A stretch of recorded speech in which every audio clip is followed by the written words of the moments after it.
नमस्कार, जनता न्यूजमध्ये आपलं स्वागत आहे। भिलवडीच्या ऐतिहासिक कृष्णा घाटावर आपण आहोत। काल पावसानं विश्रांती दिल्यामुळं पाण्यामध्ये हळूहळू प्रमाणात वाढ होत होती। रात्री ठीक 10 वाजता पाण्यामध्ये घट होताना सुद्धा आपल्याला पाहायला मिळाली। पहाटे 3 वाजेपर्यंत कमी झालेली पाण्याची पातळी आता परत एकदा सुमारे 4 इंचानं वाढलेली दिसते आहे। 42.2 फूट अशी सध्या भिलवडीमध्ये पाण्याची पातळी आहे। आपल्या भिलवडीचा पूल अजूनही वाहतुकीसाठी खुला आहे आणि जोपर्यंत पुलावर पाणी येत नाही तोपर्यंत हा पूल वाहतुकीसाठी खुला ठेवणार असल्याचं पोलीस आणि प्रशासनानं सांगितलेलं आहे। येणाऱ्या जाणाऱ्या लोकांची गैरसोय टाळावी यासाठी हा निर्णय घेण्यात आलेला आहे। भिलवडी ते माळवाडी जो मधला रस्ता आहे, ज्याला आपण आडवाडा रस्ता म्हणतो, त्या रस्त्यावर सध्या पाणी आहे। काल पाणी कमी झालेलं होतं, पण आज परत एकदा हा रस्ता बंद झालेला आहे।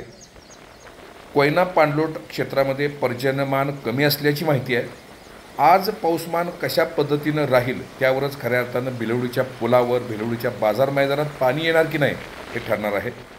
जनता न्यूजसाठी दीपक पाटील, भिलवडी।